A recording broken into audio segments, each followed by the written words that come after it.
Did you have any inkling of where this was? I mean, like, initially when you were first on social media, everybody sort of assumed that you're going to have these competing ideologies. You're going to have people on the right and people on the left, and they're going to have disputes, and they're going to mock each other and memes, and it was seemingly, you know, how it was for a while until it seemed like Donald Trump. When Donald Trump came along, then people realized, like, hey, this is a real problem. You know, these ideologies can actually promote a president, and this guy can get into office. We're opposed to him. We have to do everything we can to stop this from happening. And one of the ways to stop it from happening is to sort of marginalize or silence right-wing voices online. Mm-hmm. But what that does is hardens people to this notion that there is a conspiracy against them, and that there is censorship, and that there is an ideology that's overwhelmingly supported by the media that a large percentage of the population is opposed to. Yeah.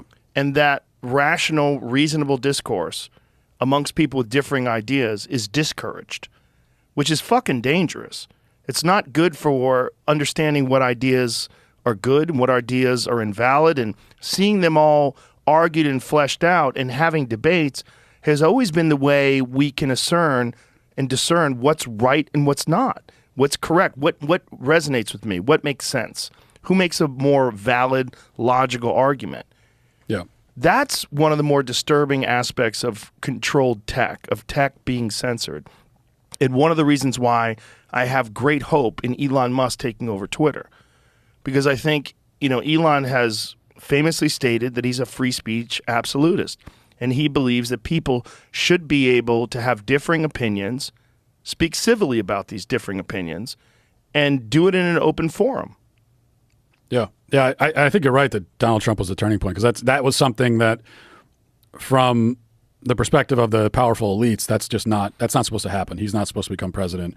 And that was allowed to happen, and he used social media largely to do it, bypassing traditional media and just going right to, you know, to the people essentially. And they said, well, we can't allow this to happen anymore. So then they decided to shut it down. I also think that they realized that, you know, you can try to control people by telling them what they can and can't do, punishing them if they do what they're not supposed to do, what you told them they can't do. You can control people that way, which is what, you know, of course they do that. But then what's a more effective strategy is to control what people believe. Like, if you can get inside their heads and control what they think, then you don't need all the laws that tell them what not to do, because you already own them. So you can control their behavior that way. And that's what a lot of this stuff is with let's police misinformation or disinformation. We live in the information age. Like, we're all exposed every day to more information than probably the average person in 1800 was in a lifetime.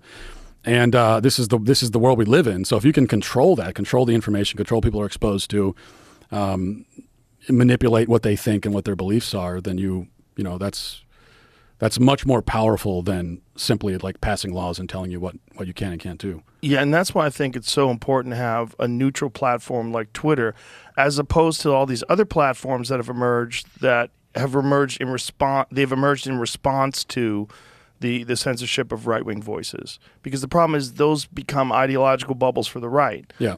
And even in those places, like I've heard on Truth Media, if you say disparaging things about January 6th, or say disparaging things about whether or not the vote was stolen, that you'll be censored, which is like, Jesus Christ, like, this is absolutely the wrong approach to this.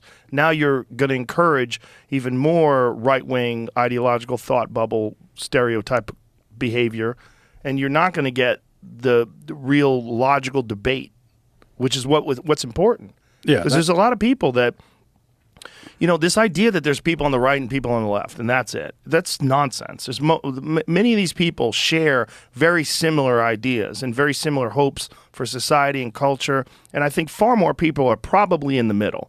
They see something that's abhorrent on the left, and they go, I can't support Antifa.